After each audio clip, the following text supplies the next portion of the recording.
बीच सड़क पर मूर्ति लाकर समाजवादी कार्यकर्ताओं की भीड़ के बीच अखिलेश यादव ने लोकनायक जयप्रकाश नारायण का माल्यार्पण कर श्रद्धांजलि कम और सियासत ज्यादा की। माला जेपी प्रतिमा को पहनाई और आरोपों की माला योगी सरकार के खिलाफ लहरा दी। समाजवादी लोग सरकार में हैं, जो सरकार को चलवा रहे हैं। बिहार के मुख्यमंत्री जी भी हैं समय समय पर। जननायक जयप्रकाश जी, उनके बारे में वो उन्हीं के आंदोलन से वो निकले हैं। ये मौका मिला है उन्हें भी। ऐसी सरकार जो समाजवादियों को जयप्रकाश जयंती के दिन याद नहीं करने दे रही है, उस सरकार से समर्थन वापस ले लें। लेकिन आज हम लोग सड़क पे खड़े होकर के जननायक जयप्रकाश जी को याद भी कर रहे हैं। ये सरकार रोकना चाहती है कि हम माल्यार्पण न करें, लेकिन हम लोगों ने यहाँ पर सड़क पर ही माल्यार्पण कर दिया है। सियासत में खुद को जिंदा रखने के लिए मुद्दों की गरज होती है और बीते 7 सालों से यूपी की सत्ता से बेदखल रहने के बाद अखिलेश फिलहाल हर मामले को मुद्दा बना देने पर तुले हुए हैं। अखिलेश पहले मुद्दा तलाशते हैं और फिर उस मुद्दे पर सियासी स्टंट तराशते हैं। जेपी की जयंती पर अखिलेश का सियासी स्टंट क्या है, उसको भी तफसील से समझिए। जेपी जयंती पर अखिलेश अधूरे बने जेपीआईसी जाना चाहते थे। जेपीआईसी में जेपी प्रतिमा पर अखिलेश माल्यार्पण करना चाहते थे। एलडीए ने कहा अखिलेश अपनी सुरक्षा के चलते जेपीआईसी ना जाएं। अखिलेश जेपीआईसी जाने पर अड़े रहे और समर्थकों को पहुंचने को कहा। अप्रिय घटना रोकने के लिए प्रशासन ने रात में सेंटर को टीम की चादरों से ढक दिया। पिछले साल रोके जाने पर अखिलेश जेपीआईसी का गेट फांद कर अंदर गए थे। अब जरा इन तस्वीरों को देखिए। पिछले साल रोके जाने के बावजूद अखिलेश जेपीआईसी का गेट फांद कर अंदर चले गए थे। तब जमकर बवाल भी हुआ था। इस बार भी अखिलेश ऐसा कोई राजनीतिक स्टंट ना करें, इसके लिए प्रशासन ने अखिलेश के घर के सामने भी पुलिस बल तैनात किया और बैरिकेडिंग कर दी। लेकिन अखिलेश के घर के सामने समाजवादी कार्यकर्ता जुटे। कोई जंजीरों में आया तो किसी के हाथ में विरोध की तख्तियां थीं। इसके पहले गुरुवार की रात भी अखिलेश जेपीआईसी पहुंचे थे। पुलिस क्या सोच रही है अब? हम तो आगे चले गए, अब देखा जाएगा कल क्या तय करना है। पुलिस क्या सोच रही है?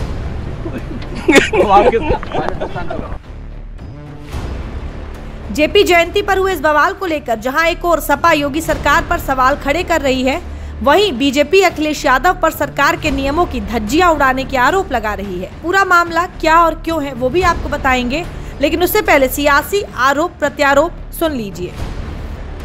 तो देखिए, भारतीय जनता पार्टी की सरकार और भारतीय जनता पार्टी की सरकार के सारे पर अधिकारी लोग जब मूर्ति पर माल्यार्पण सम्मान करना चाहते हैं तो उस पर अगर दमन चक्र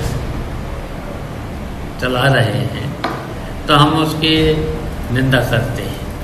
नियमों को तोड़ना और कानून को अपने हाथ में लेना एक समाजवादी पार्टी की संस्कृति सा बन गया है और उनके द्वारा इस प्रकार के कृत्य करना एक सब जग जाहिर है।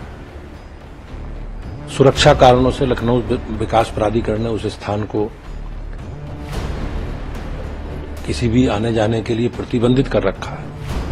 अखिलेश यादव जी स्वयं बड़े नेता हैं और उत्तर प्रदेश जैसे राज्य के मुख्यमंत्री रहे।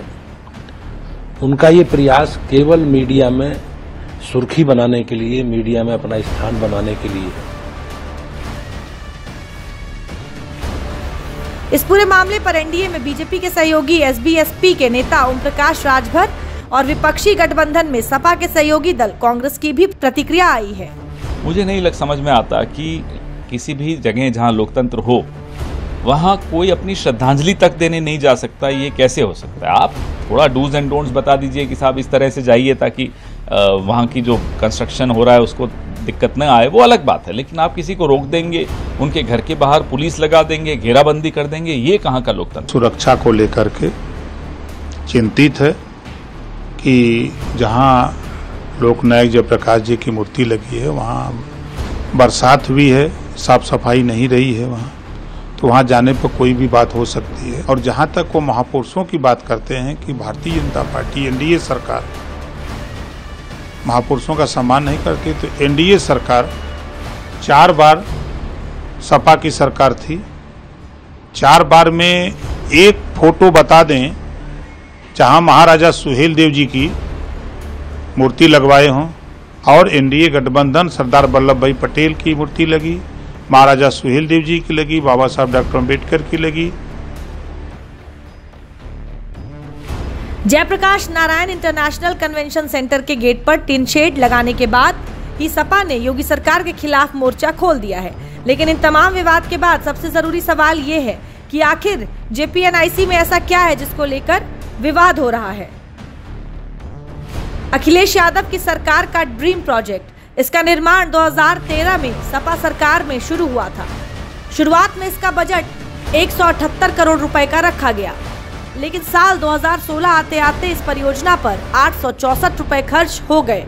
साल 2017 तक इस परिसर का करीब 80% तक निर्माण पूरा भी हो चुका था, लेकिन जब योगी सरकार आई तो इसके निर्माण पर रोक लगा दी गई। योगी सरकार ने न सिर्फ निर्माण पर रोक लगाया, बल्कि अखिलेश सरकार में जेपीएनआईसी के निर्माण में घोटाले के भी आरोप लगने लगे। सवाल खड़ा हुआ कि आखिर 178 करोड़ रुपए बजट वाले प्रोजेक्ट में 813 करोड़ रुपए खर्च कैसे हो गए। सपा सरकार में जेपी सेंटर को बनाने में भ्रष्टाचार को लेकर कैग की रिपोर्ट में भी कई बड़े खुलासे हुए थे। सपा सरकार में कैग ने कहा बिना टेंडर के कई काम करवाए गए थे। एसी सिस्टम देखने के लिए एलडीए के कई अधिकारी चीन घूमने गए थे। एलडीए अफसरों पर 7 देशों से उपकरण और पत्थर इंपोर्ट कर करोड़ों रुपए बहाए। सपा ने इसका ठेका अखिलेश के करीबी संजय सेठ के शालीमार कंपनी को दिया था।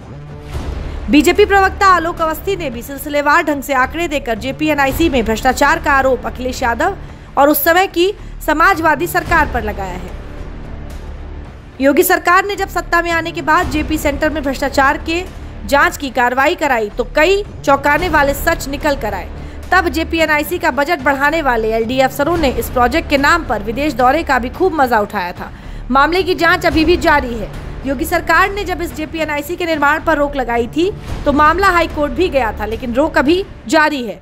फिलहाल ये मुद्दा यूपी में सियासत की धुरी बना हुआ है। यूपी में 10 सीटों पर उपचुनाव होने, ऐसे में चुनाव और सियासी तनाव दोनों ही और परवान चढ़ेंगे।